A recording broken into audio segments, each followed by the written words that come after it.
할렐루야. 하나님께 영광 박수 돌리겠습니다.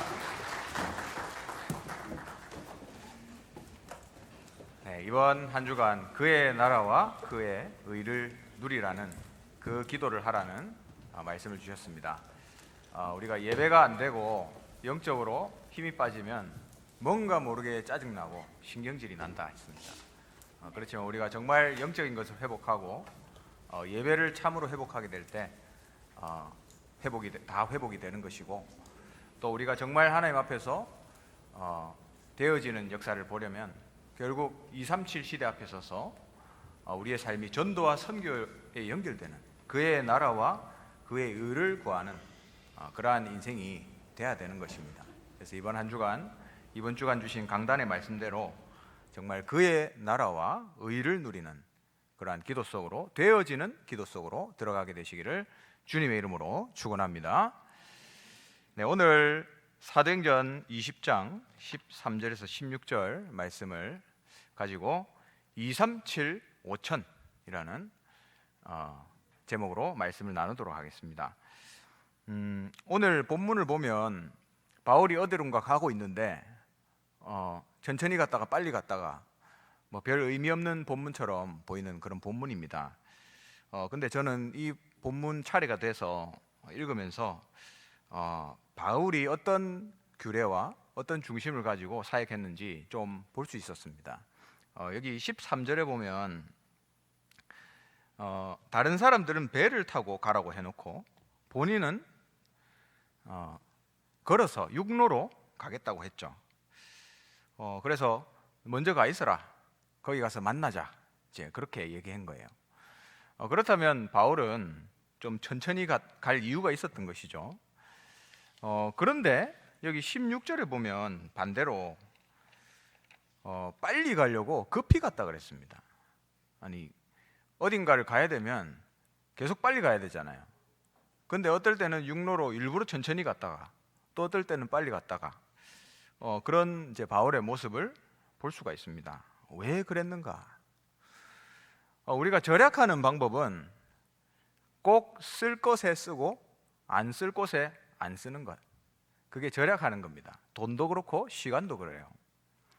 근데 반대로 꼭 써야 되는데 안 쓰고 쓸데없는데 돈과 시간을 쓴다, 그걸 보고 낭비라고 얘기를 합니다. 바울은 육로를 통해서 자기의 시간과 물질을 들여서 꼭 만나야 될 제자를, 꼭 만나줘야 될 제자를 만나러 육로로 갔겠죠.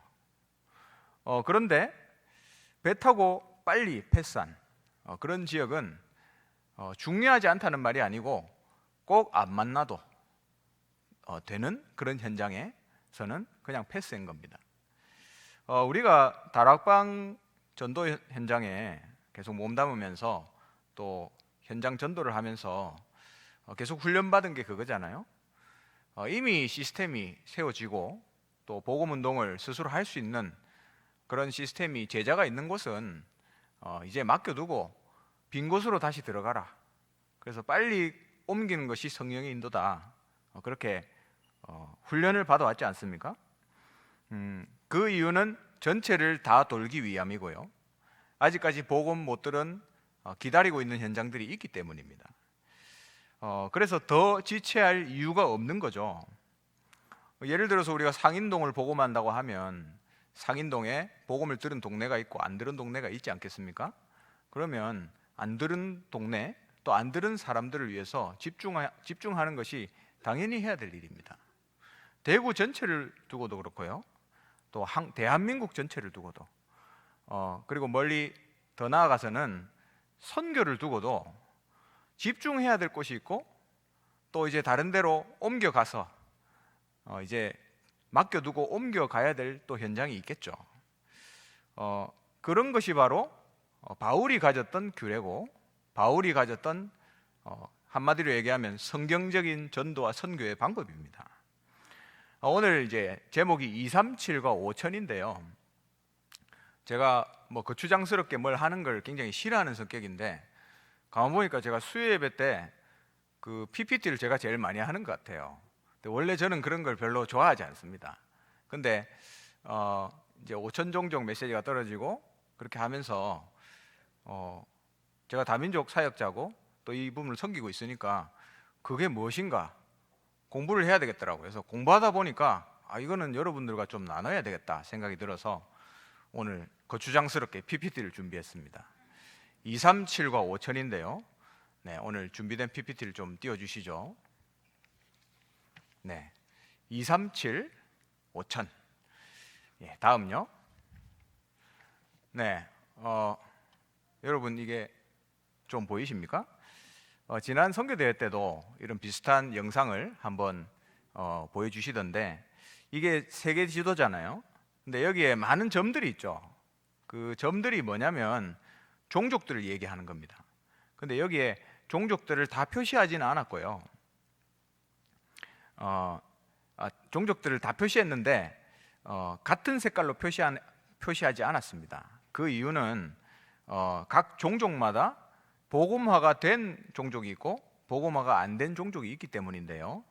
여기에 보면 빨간색은 아직 복음을 거의 듣지 못한, 또 앞으로도 들을 가능성이 많이 없는 그런 복음을 들을 수 있는 접근성이 없는 그런 곳을 빨간색으로 표시했고요. 그리고 초록색은 이미 복음을 충분히 많이 전해서 신자가 많은, 예수 믿고 구원받은 사람들이 많은 곳입니다. 그래서 빨간색에서 주황색, 노란색, 연두색, 초록색으로 갈수록 예수 믿는 비율이 많아지는 동네예요. 그래서 초록색에 표시된 부분은 예수 믿는 사람, 구원받은 사람이 인구의 한 10% 이상 되는 동네고요. 빨간색은 아직까지 복음을 듣지 못한, 복음화율이 아주 낮은 그런 동네를 표시하는 겁니다. 이걸 한번 잘 보세요. 여러분 혹시 세계 지도를 한 번씩 보시는지 모르겠는데 저는 이제 다민족 사역을 하다 보니까 어디에서 왔냐 물어보면서 심심하면 세계 지도를 봅니다. 근데 보면서 제가 모르는 나라들이 너무 많았고 제가 정말 세계화가 안 되었다는 사실을 시간을 지나면 지날수록 느끼게 되고요. 우리나라가 어디 있는지는 다 아시잖아요. 근데 저 빨간색이 많은 저런 지역, 그죠? 그리고 초록색이 많은 지역, 비교해서 한번 보시기 바랍니다. 자, 그다음 그럼 이걸 가지고 이제 질문을 해볼 수 있겠는데 첫 번째 질문은 신자들은 세계 어느 지역에 많이 살고 있는가 한번 생각해 보세요. 그리고 두 번째는 자기 종족에게 스스로 전도할 수 있는 종족이 어디 있을까? 예를 들면 한국은 어떻죠? 한국은 굉장히 특이한 나라인데 코리안, 한 민족밖에 없는 나라입니다. 굉장히 특이한 나라고 물론 지금 많은 종족들이 들어와 있지만 우리의 본토 한 종족밖에 없어요.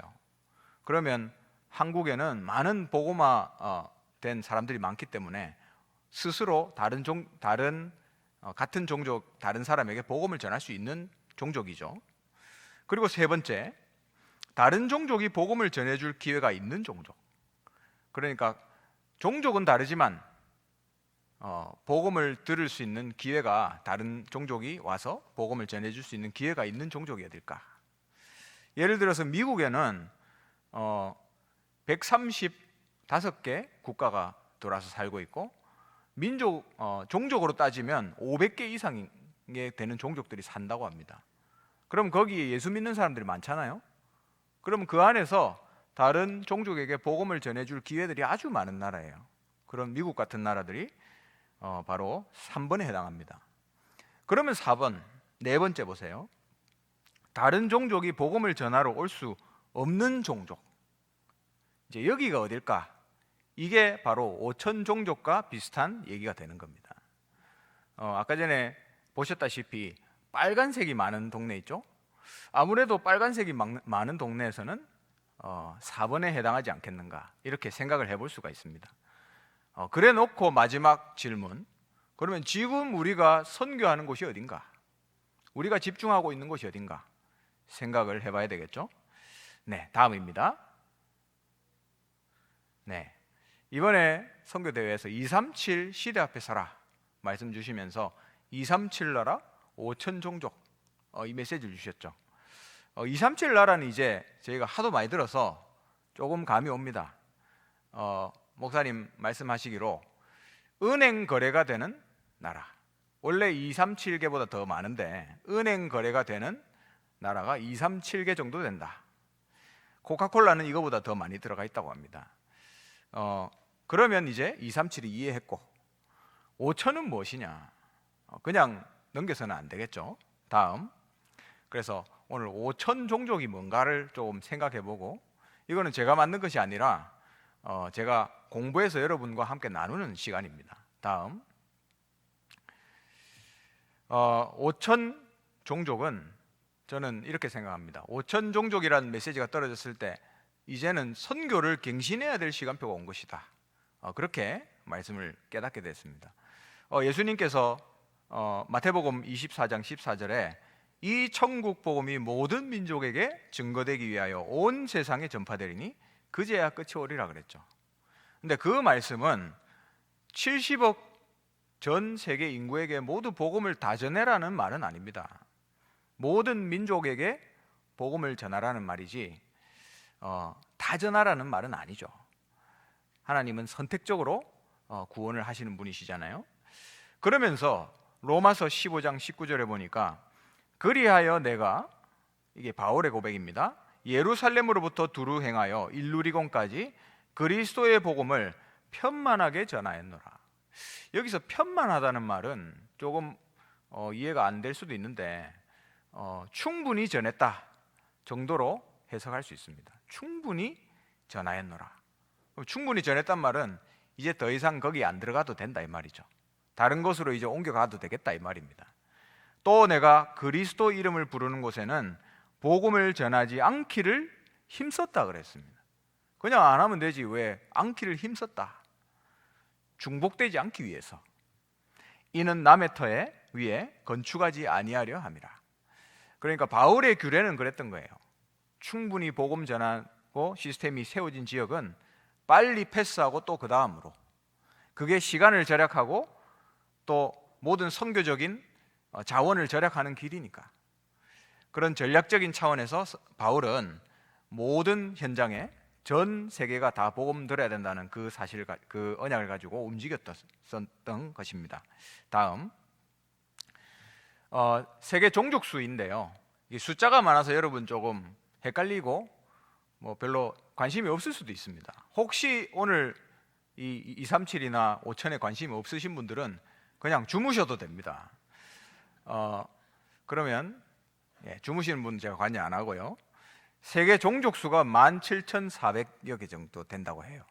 근데 오늘 이제 그림 이거는 복음화 비율에 의해서 차트를 만든 겁니다. 초록색 보이시죠?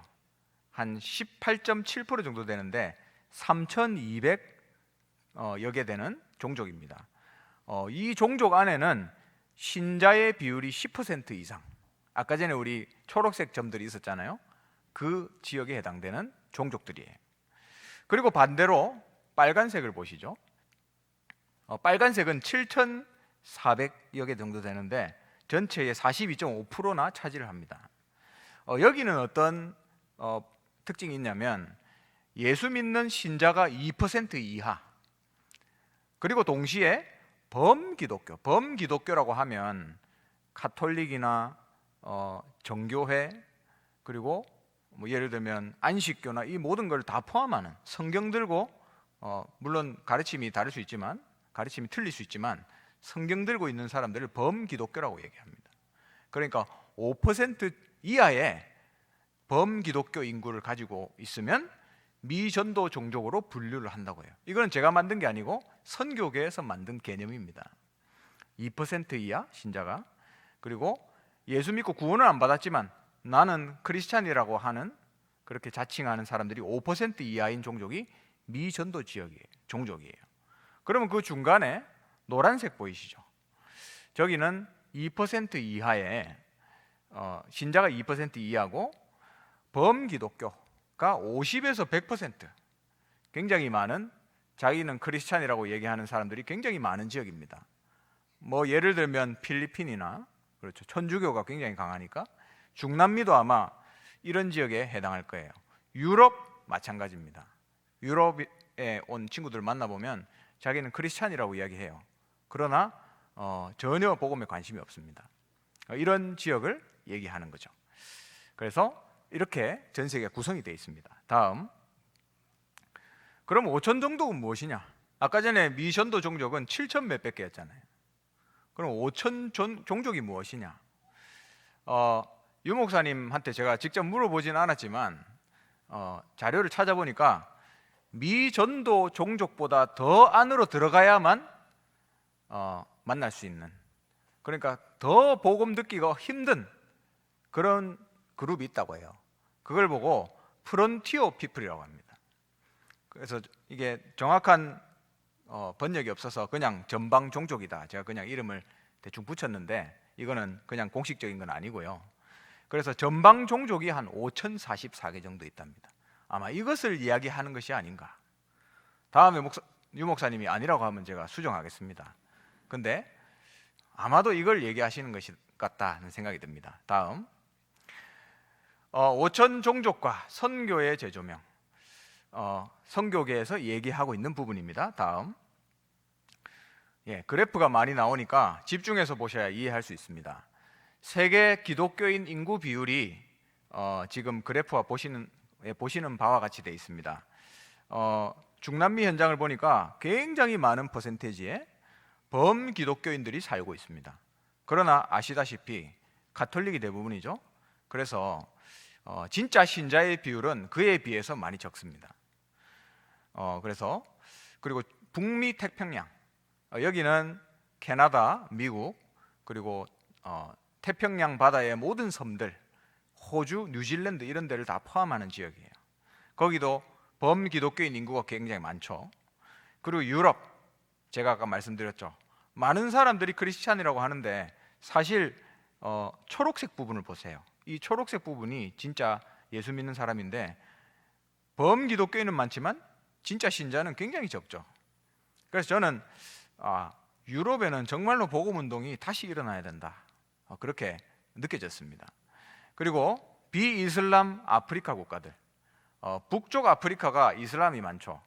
그래서 중앙에서부터 저 남쪽까지는 비이슬람 아프리카 국가들, 여기도 범기독교인이 많은데 특히나 진짜 신자들이 많이 살고 있는 지역입니다. 예수 믿고 구원받은 사람들이 많다는 거죠. 그리고 이제 그 다음을 보시면 전 세계 인구의 5분의 1 정도를 차지하는 지역들이 세 군데가 있습니다. 그게 바로 중국, 인도, 그리고 이슬람 국가들을 통틀으면 그렇게 되는 거예요. 이슬람 국가들은 서로 비슷한 성향이 있고 이슬람이라는 종교로 통일이 되기 때문에 이렇게 묶었습니다. 그래서 중국, 인도, 이슬람 국가들, 나머지 그 외 아시아 국가들, 그 외 아시아 국가들은 동남아시아, 우리나라, 일본까지 포함되는 나라들이죠. 중국을 보시면 굉장히 흥미롭습니다. 보면 범기독교인 인구는 그렇게 퍼센테이지가 많지 않죠. 물론 워낙 인구가 많기 때문에 저 숫자도 굉장히 많을 거예요. 근데 범기독교인 비율이 전체에 비해서는 적지만 신자의 비율이 굉장히 많은 지역입니다. 그래서 중국 지난 몇십 년간 중국에서 굉장히 선교적인 성과가 많다고 합니다.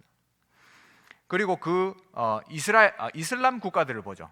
역시나 예상대로 예수 믿는 사람, 또 범기독교인들조차도 굉장히 적고요. 근데 이제 마지막으로 인도를 보면 이 인도가 정말로 그 황무지고 정말 빈 땅인 것 같아요. 범기독교인도 적고 신자 비율도 아주 적은, 정말로 복음이 아직 제대로 안 전한 나라가 인도라는 나라인 것 같아요. 그리고 그 외의 아시아 국가들도 여기 보시는 바와 같이 굉장히 예수 믿고 구원받은 사람들이 적은 동네입니다. 그래서 전 세계 인구의 33%가 지금 현재 기독교인이라고 스스로 기독교인이라고 얘기를 하고 10% 정도가, 그 중에서 10% 정도가 진짜 예수 믿는 사람입니다. 다음, 자 그러면 이제 비기독교인들을 한번 보죠. 전도된 종족, 지역에 사는 비기독교인, 그러니까 한마디로 얘기하면 금방 제가 말씀드린 복음을 듣고 복음 예수 믿고 교회가 세워지고 이런 지역에 살고 있는, 근처에 살고 있는 불신자들 얘기하는 거예요. 그래서 이런 사람들은 복음을 들을 수 있는 기회들이 있습니다. 왜? 주위에 예수 믿는 사람, 교회들이 있으니까. 보시면 알겠지만 중국에 그런 사람들이 굉장히 많다는 걸 알 수 있습니다. 그러니까 이미 중국 안에는 교회들이 세워지고 눈에 보이진 않지만 많은 교회들이 세워져서 주위에 예수 믿는 사람들을 만날 수 있는 거예요. 그래서 중국은 해야 될 일이 굉장히 많은 곳이다. 이미 들어가 있어서 시스템이 있기 때문에 교회들이 스스로 일어나서 해야 될 일이 굉장히 많은 곳이다 라는 걸 알 수가 있습니다. 그리고 그 외에 아시아 국가들 보세요. 저 아시아 국가들에도 보면 복음 못 듣는 사람들이 굉장히 많죠. 이슬람은 더 적고 인도를 보면 너무너무 적다, 그런 걸 알 수 있습니다. 그래서 전 세계 비기독교인 40%가 복음을 들을 수 있는 기회를 가지고 있는 사람들입니다. 그러면 비기독교인의 40% 외에 60%는 어떻겠습니까? 다음, 그 60%는 복음을 들을 수 있는 기회가 없는 거예요. 주위에 예수 믿는 사람이 없는 겁니다. 그러니까 복음을 듣고 싶어도 못 듣는 거죠. 그게 60%에 해당합니다. 전 세계 비기독교인의 60%. 그래서 보시면 알겠지만 그런 미전도 종족이라고 하거든요. 이 빨간색 부분을. 이 미전도 종족 지역에 사는 비기독교인이 60%나 되고요. 인도, 이슬람 국가들, 또 그 외의 아시아 국가들, 동남아나 이런 지역에 해당하는 거죠. 여기에 굉장히 많다. 아직까지 복음을 못 들은, 복음을 전혀 들을 수 있는 기회가 없는 그런 종족들이 여기에 살고 있다는 말입니다. 다음, 그러면 아까 미전도 종족이라고 했는데 그럼 5천 종족은 뭡니까? 라고 이제 생각을 할 수 있죠. 아까 전에도 말씀드렸지만 5천 종족은 미전도 종족 안에서도 더 깊이 들어가야 되는 지역이다 했습니다. 그래서 전방 종족이라고 하는데요, 그 기준이 뭐냐면 미전도 종족 안에서도 신자 비율이 0.1% 이하인 종족을 얘기합니다. 그게 5,044개 정도 있다 그랬죠. 그래서 이 종족들을 5천 종족이다 라고 얘기하는 거예요. 그렇다고 볼 때 우리가 어떤 일을 해야 될 것인가, 또 선교에 있어서 또 어떤 부분에 우리의 물질적 또 시간적 우리의 자원을 좀 더 투자해야 될 것인가를 볼 수가 있죠. 다음요. 네, 여기 보면 좀 작아서 잘 안 보이시겠지만 지금 현재 복음을 들을 수 있는 기회가 있는 나라들, 그러니까 지금 까만 줄 안에 있는 사람들, 그죠? 거기에 파송된 선교사 숫자가 30명이라고 하면 아직 복음을 들을 기회가 거의 없는 그 나라에 파송된 선교사는 한 명입니다. 그러니까 30대 1이라는 말이죠. 그 말은 저기에 파송을 이제 하지 말자라는 얘기는 아니에요. 아까 전에도 말씀드렸지만 유럽이나 중남미나 이런 나라들에는 아직 예수 믿는다고 크리스찬이라고 하지만 진짜 복음 모르는 사람들이 대부분입니다. 그래서 저기도 분명히 선교사역이 활발하게 계속 진행돼야 돼요. 근데 문제는 이쪽 복음을 들을 기회조차 없는 곳에는 너무 인력이 부족하고 너무 집중이 안 돼 있다는 말이죠. 그래서 앞으로 우리가 뭘 해야 될지, 또 어떤 부분에 선교에 있어서 응답받아야 될지 전략적으로 생각을 꼭 해봐야 돼야 되는 부분입니다. 다음, 그래서 5천 종족에서 정리를 하겠습니다. 5천 종족은 과거와 현재까지 복음 운동이 일어나지 않았고 또 스스로 복음 운동할 자립 능력이 없는 종족, 스스로 교회를 세우거나 복음 운동을 할 수 없는 그런 0.1% 이하의 신자들이 사는 종족이다. 그리고 타 종족에서 안 들어가면 복음 들을 기회가 없는 종족을 얘기하는 겁니다. 통계적으로 보면, 숫자적으로 보면요. 다음, 예, 종족 수가 총 5,044개고요. 인구가 19.4억 정도 되고요. 비율로 따지면 세계 전체 인구의 25.1%나 된다고 합니다. 그러니까 우리가 5천 종족 하면 굉장히 그냥 산에 사는 저 안에 들어가 있는 몇 명 안 되는 팬티만 입고 다니는 그런 종족이라 생각했잖아요. 근데 전 세계 인구의 4분의 1이 5천 종족이라고 보시면 돼요. 그리고 세계 종족 숫자의 29%를 차지합니다. 굉장히 많은 숫자죠.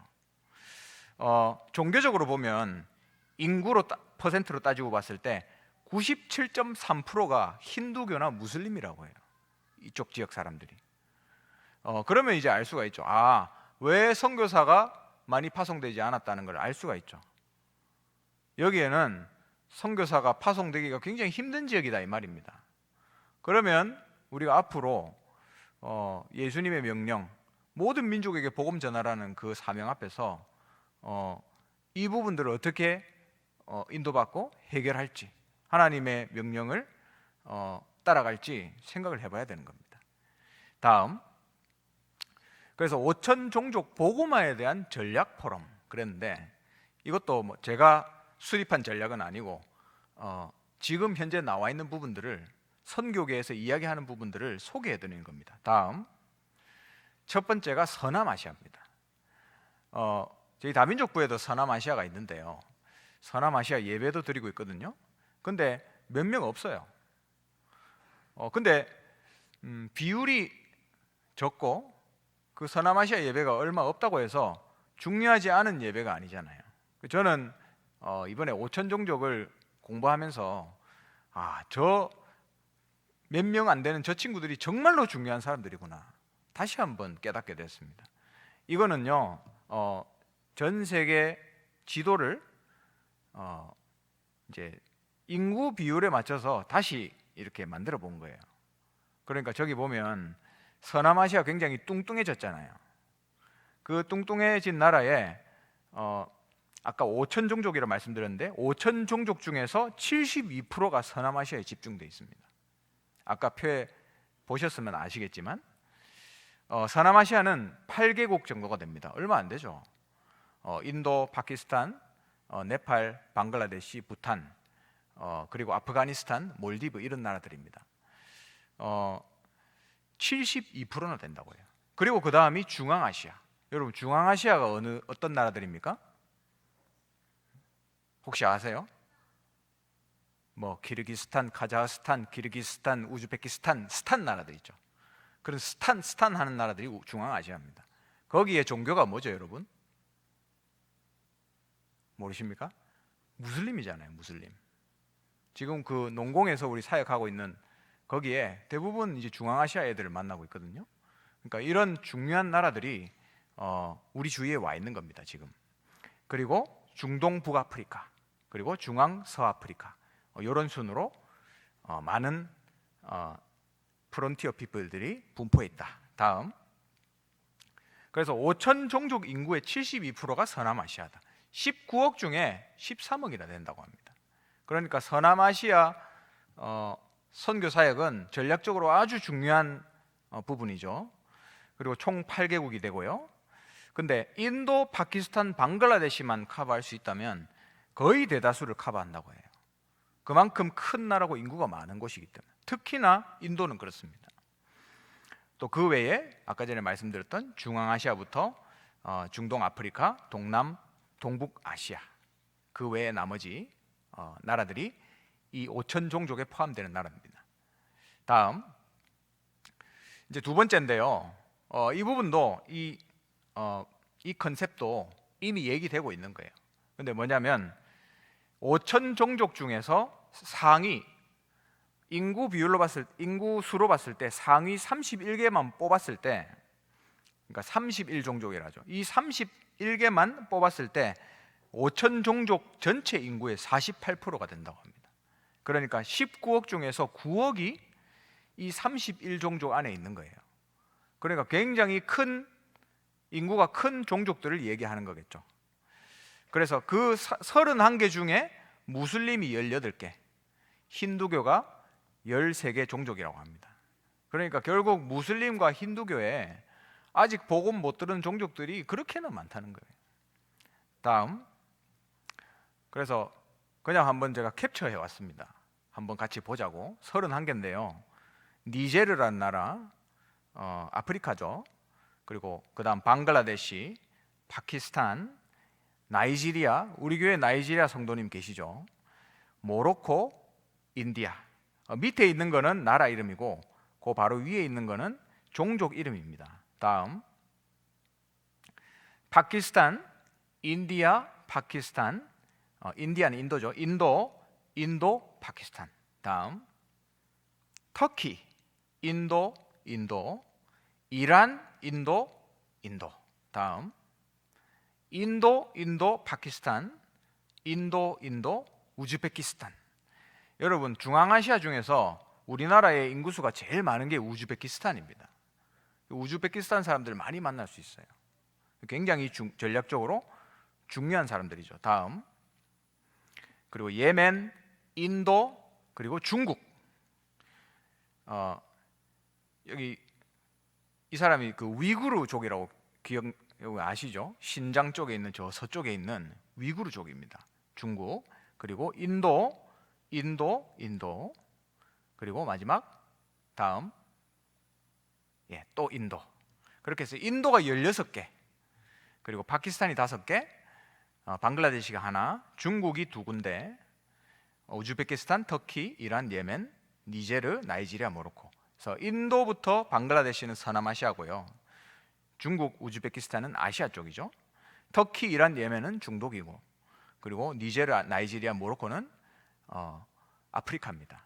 이렇게 31종족이 굉장히 많은 수를 차지하고 있다는 거죠.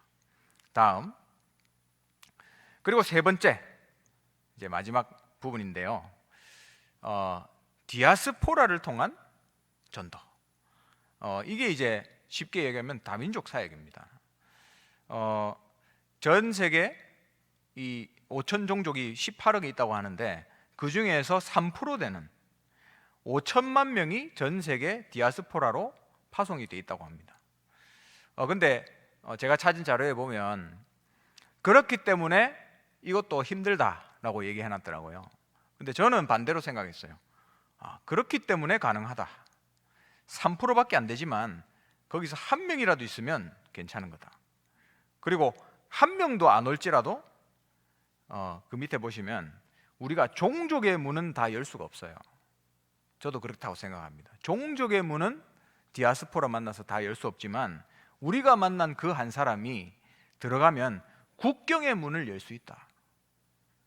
인도 사람을 만나면 인도 안에 미전도 종족, 5천 종족에 해당되는 사람을 만날 수는 없지만 그 사람한테 갈 수 있잖아요. 그 인도 사람이. 그러니까 굉장히 중요한 거예요. 저희 교회에 어떤 필리핀 분이 계신데요. 그 필리핀 분이 한국 사람이 전혀 가지 않는, 거의 안 가는 그 섬에 살고 계신 분이에요. 그래서 작년인가요? 작년에 제가 신방을 갔었거든요. 필리핀에. 근데 거기 가서 이제 보니까 필리핀은 세 지역으로 나뉘는데 제일 밑에 지역이 민다나오라는 섬인데 아시는 분은 아시겠지만 여기가 무슬림 지역입니다. 그래서 필리핀에 도착하면 문자가 뭐가 뜨냐면 가지 말아야 되는 여행 경고 지역에 민다나오가 딱 떠요. 근데 제가 갔던 그 섬 바로 밑에가 민다나오예요. 근데 웃기는 거는 우리 교회 그 필리핀 성도님의 외가댁이 다 민다나오에 있대요. 그러니까 얼마든지 우리가 이 한 명을 통해서 아직 복음이 제대로 안 들어간 그런 무슬림 섬에 복음 전할 수 있는 겁니다. 우리가 지금 같이 함께 협력하고 있는 그 살람 목사님도 그렇잖아요. 제가 한 번 가봤거든요. 거기서 같이 이제 훈련시키면서 봤는데 여러 종족들이 와 있어요. 힌두교 쪽도 와 있고, 거기는 종교가 곧 종족입니다. 그래서 힌두교, 그리고 기독교, 천주교 출신, 그리고 이슬람 출신 다 와 있더라고요. 그러니까 이 한 분이 복음 깨달으니까 다른 종족에게 복음을 전하고 있는 거예요. 그렇다고 봤을 때 우리가 그 한 명을 키워서 보내는 것, 이게 얼마나 중요한 건지 다시 한번 확인하게 됩니다. 그래서 디아스포라를 통해서 이미 우리 주위에 와 있는 다민족을 통해서 복음을 전할 수 있는 문을 열 수 있는, 미전도 종족 5천 종족에게 갈 수 있는 그런 길을 열 수 있는 사람들이 된다는 말이죠. 그래서 제가 다민족 사역을 하기 때문에 이런 말을 하는 것이 아니라 한국에서도 마찬가지고 세계 어디를 가든지 다민족 사역을 해야 된다. 저는 그렇게 이걸 보면서 결론이 내려져요. 어딜 가든지 종족들이 섞여 있거든요. 우리 한국은 굉장히 특이하다 했습니다. 이런 종족이 드물어요. 근데 조금만 벗어나도 저희 동남아만 가도요, 한 나라에 종족들이 어마어마하게 많이 섞여서 삽니다. 그러면 그 나라에서 뭐 해야 되겠어요? 다민족 선교해야 되는 거예요. 많은 종족들을 보면서 아직 복음이 안 들어간 종족에 제자들을 찾아서 키워서 보내야 된다는 말이죠. 그래서 다음 이까지인데요. 저는 이제 그렇게 결론을 내리고 싶습니다. 오늘 바울도 그렇게 했지만 아직 복음이 안 들어간 곳, 또 이미 복음이 들어간 곳, 우리가 그것을 보면서 우리의 힘을 어디에 더 모아야 되며 또 어디에 좀 더 지어내야 될 건지, 그런 부분들을 바울의 선교와 성경적인 전도를 보면서 깨달을 수 있는 거예요. 그래서 우리가 언어는 잘 안 되지만, 그렇죠? 또 영어만 한다고 되는 건 아니거든요. 근데 언어는 잘 안 되지만 우리 이 자리에 앉은 모든 분들이 기억해 하셔야 될 것이 있습니다. 여러분 주위에 5천 종족 출신들이 굉장히 많이 와 있어요. 대구 안에 굉장히 많습니다. 제가 지난번에도 한번 얘기했죠. IS 요원을 잡아 죽여가지고 시체를 이제 가져왔는데 주머니에서 대경 교통카드가 나왔다잖아요. 그 말은 그 사람이 대구에 와서 일하던 노동자였다 이 말이에요. 우리 주위에 와 있습니다.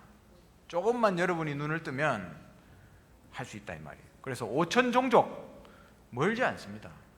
여러분이 언약을 품고 기도만 한다면 하나님이 그런 사람들을 붙여주실 거예요. 237 시대 앞에 서라. 5천 종족이라는 메시지가 떨어졌는데 여러분 계속 5천 하다가 내용도 모르고 끝날 거 아니잖아요.